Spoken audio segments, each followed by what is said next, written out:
వారలారా, యేసుక్రీస్తు నామములో మీకందరికీ వందనములు చెల్లిస్తున్నాము. మరి ముఖ్యముగా దళిత క్రైస్తవుల చర్చీల మీద దాడులు మరియు దళిత క్రైస్తవ పాస్టర్ల మీద అరాచకాలు, ఉత్తర భారతదేశంలో ఉన్నటువంటి ఆ యొక్క అరాచకాలు ఇప్పుడు దక్షిణ భారతదేశం అటువంటి మన ఆంధ్ర రాష్ట్రంలో కూడా మొదలైనవి. వీటిని మేము ఖండిస్తున్నాం. ఎందుకంటే నేను 1949వ సంవత్సరంలో నేను పుట్టాను. తర్వాత మా కుటుంబంలో 8 మంది అయితే 7 మంది ఎస్సీలుగా ఉన్నారు. నేను ఎస్సీ క్రిస్టియన్గా నా సర్టిఫికేట్లో రాయబడి ఉంది. అప్పటి నుంచి ఇప్పటి వరకు నేను గవర్నమెంట్ ద్వారా ఏ లాభము పొందలేదు. ఎందుకంటే అప్పటి నుంచి అణచివేత ఉంది. అయితే డాక్టర్ బిఆర్ అంబేద్కర్ గారు 1946వ సంవత్సరంలో ఆ యొక్క రాజ్యాంగాన్ని రాసేదానికి తలంచి 26 జనవరి 1990లో అమలుకు వచ్చినది రాజ్యాంగం.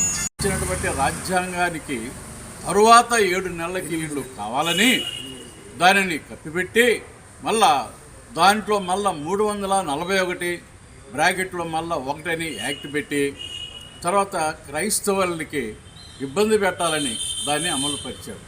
కానీ ఇది అమలుపరిచేటప్పుడు పార్లమెంటు ఒక అనుమతి తీసుకోవాలి. కానీ పార్లమెంటు అనుమతి లేకుండా, వాళ్ళ యొక్క ఓరల్ ఇన్స్ట్రక్షన్స్ కూడా లేకుండా ఒక బలవంతముగా నెహ్రూ గారి ఆధ్వర్యంలో మరియు బాబు రాజేంద్ర ప్రసాద్ గారి ద్వారా ఈ యొక్క ఆర్డినెన్స్ 1950లో 10 సెప్టెంబర్ 1950లో బలవంతంగా రాజేంద్ర ప్రసాద్ గారి ద్వారా సంతకం పెట్టించారు. అయితే ఈ సంతకం పెట్టిన తర్వాత కూడా ఒక 6 నెలల్లో మరది పార్లమెంట్ ద్వారా అప్రూవ్ కావాలి. 1950లో ఇచ్చినటువంటి ఆర్డినెన్స్ ఇంతవరకు పార్లమెంట్ ద్వారా అప్రూవ్ ఇంతవరకు ఈ రోజు వరకు కాల.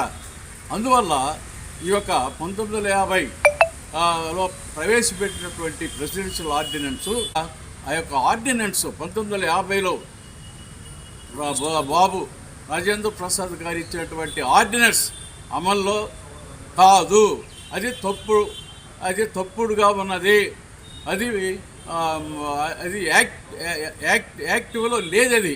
అందువల్ల ఇప్పుడు దానిని తొలగించి, అందువల్ల ఆ రాజ్యాంగంలో ఉన్నటువంటి 25వ చట్టం ప్రకారము క్రైస్తవులకి మరియు దళిత క్రైస్తవులకి, దళితులకి ఎవరికైనా కానీ వాళ్ళకి మత స్వేచ్ఛ ఉంది కాబట్టి వాళ్ళ మత స్వేచ్ఛ ఎవరైనా తీసుకోవచ్చు.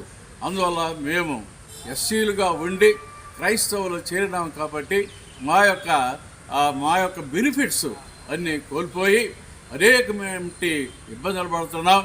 మేము బీసీలో చేరిన, బీసీసీగా మమ్మల్ని గుర్తించిన మేము ఉండేది దళితుల దగ్గరే, దళితుల పాడెమలోనే. మా బంధువులు కూడా దళితులే, మేము పెళ్ళిళ్ళు చేసుకునేది దళితులనే. అంతేగాని బీసీలని మేము చేసుకోవటం వల్ల, బీసీ కాలనీలు మాకు ఇయటం వల్ల, వీరికి దళిత క్రైస్తవులకి బీసీలుగా పెట్టారు కదా, బీసీసీగా. మేము దళితులుగా ఊళ్ళో ఉండటం లేదు, వాళ్ళ దళిత బీసీలుగా వాళ్ళ యొక్క బీసీ కాలనీలో మేము నివాసం ఉండటం లేదు, మాకు ఇవ్వటం వల్లే గవర్నమెంటు. మరి వాళ్ళ పిల్లల్ని మేము బీసీసీలుగా ఉంటాం కదా, ఆ బీసీల పిల్లల్ని మేము ఇవ్వటం లేదు, మేము చేసుకోవటం లేదు. ఆ యొక్క వివక్ష కొనసాగుతూనే ఉంది. మరి నేను ఆఫీసులో పనిచేసేటప్పుడు నేను సందర్భానుసారంగా నేను క్రిస్టియన్ అని చెప్పవలసినటువంటి పరిస్థితుల్లో వాళ్ళు అడుగుతారు, క్రిస్టియన్ అంటే ఏంది? క్రిస్టియన్ అంటే మతం కాదు కదా, నీ మతం చెప్పాయి అంటున్నారు. నేనేం చెప్పాలా? మాల అని చెప్పాలా? నేను మాలవని చెప్పుకోవాలా? వీళ్ళే గవర్నమెంట్ సింపుల్గా వాళ్ళు ఏమన్నారు, దళిత క్రిస్టియన్ అన్నారు. అందరికీ నమస్కారం. సరే, జై భీమరావు భారత పార్టీ నెల్లూరు జిల్లా అధ్యక్షుడిని డాక్టర్ మైనంపాటి యేసుదాస్తో మాట్లాడుతున్నాను. రాష్ట్ర కూటమి ప్రభుత్వము దళిత క్రైస్తవ సమర శంఖారామంలో పాల్గొన్నటువంటి అతిథుల మీదను, అలాగే ఈ కార్యక్రమానికి ముఖ్య అతిథులుగా ఉండి ఈ యొక్క కార్యక్రమానికి సారథులుగా ముందుండి నడిపించిన మా పార్టీ అధినేత శ్రీ జడా శ్రావణ్ కుమార్ గారి మీదను అక్రమ కేసులు పెట్టి వారి అధికారాన్ని దుర్వినియోగపరుచుకున్నటువంటి కార్యక్రమం మీద మేము నెల్లూరు జిల్లా కలెక్టర్ గారికి వినతిపత్రం ఇవ్వడం జరిగింది. ఈరోజు ఈ అల్లర్లకు, ఈ మాటకు మాట మాట్లాడినటువంటి పరిస్థితులకు ముఖ్య కారణము ఆకువీడు దళితవాడలో మరి అక్కడ ఎమ్మెల్యేగా ఉన్నటువంటి ఉండి నియోజకవర్గ ఎమ్మెల్యే మన డిప్యూటీ స్పీకర్ రఘురామరాజు గారు వారు అనుసరిస్తున్నటువంటి విధానాల వల్ల ఈరోజు ఇలాంటి శాంతి భద్రతలకు విఘాంతం కలిగించే విధంగా కొన్ని సంఘటనలు జరిగాయి. ఈ సంఘటనలకు ముఖ్య కారణము డిప్యూటీ స్పీకరు రఘురామరాజు గారు.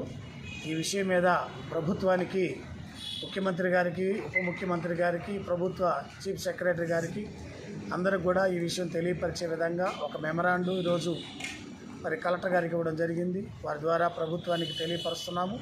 మరి వారు చేసినటువంటి దారుణాలు ఒకటి కాదు, రెండు కాదు, ఒక దళిత వాడికి వెళ్ళి వాళ్ళ మీద పోట్లాట పెట్టుకొని మరి వారిని కించపరుస్తూ అక్కడ వారి యొక్క మత స్వేచ్ఛకు ఆటంకం కలిగించే విధంగా బలవంతంగా అక్కడ మరి రామ మందిరం కట్టాలి, ఇక్కడ ఎవరు అడ్డు వచ్చినా అందరిని లోపలేపిస్తానని గొడవలకు దిగి అక్కడ మరి వారు ఎవరు కూడా సహకరించమని చెప్పినప్పటికీ మీరు సహకరించాల్సిందే, నేను కట్టించేస్తాను, తర్వాత మీరు ఎవరు చెప్పుకుంటారో చెప్పుకోండి వాళ్ళతో గొడవకు దిగిన దానివల్ల వారు అక్కడ కొంతమంది తిరుగుబాటు చేశారు.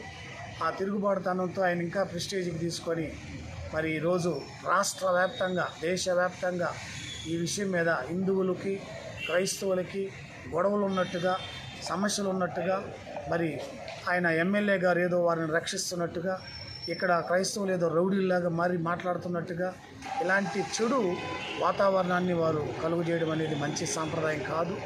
అయ్యా రఘురామరాజు గారు, మీరు అధికారంలో ఉన్నారు, పెద్ద మనుషులుగా ఉన్నారు, మీరు అందరినీ సమాధానంగా మంచిగా కలుపుకొని పోవాలి. కానీ ఒక బిడ్డని ఒక రకంగా, ఇంకొక బిడ్డని ఇంకొక రకంగా చూసే సాంప్రదాయంలో మీరు ఒక రాజ్యాంగ పదవిలో ఉండి అలా చేయడం కరెక్ట్ కాదని చెప్పడానికి మా నాయకులు జడా శ్రావణ్ కుమార్ గారు మీతో మాట్లాడే ప్రతి మాటకి అదే అర్థం. మీరు అది అర్థం చేసుకోకుండా వారి మీద వ్యక్తిగతమైనటువంటి లిల్లీ పుట్టని, రకరకాలైన హాఫ్ కోటు, ఫుల్ కోట్ అని ఇట్లాంటి మాటలతో వారిని చాలా మనసు బాధపరిచే విధంగా ప్రవర్తించారు. ఆ బాధలో నుంచి ఆ మీటింగ్లో మాట్లాడిన మాటలను అడ్డం పెట్టుకొని వారి మీద అక్రమంగా కేసులు భరించడం ఇదంతా. మరి ఈరోజు దళిత క్రైస్తవులు కూడా మీకోసం ప్రార్థించేవాళ్ళు, మంచి కోరేవాళ్ళు, మీకు అన్ని విధాల ఓట్లేసి గెలిపించిన వాళ్ళు అనే విషయాన్ని కూడా గుర్తుపెట్టుకోవాల్సిందిగా మరొకసారి మీకు తెలియజేస్తూ ఈ అక్రమాలని ఖండిస్తూ ఈ సమయంలో ప్రజలందరికీ ఆలోచించాలని నమస్కారం తెలియజేస్తున్నాను.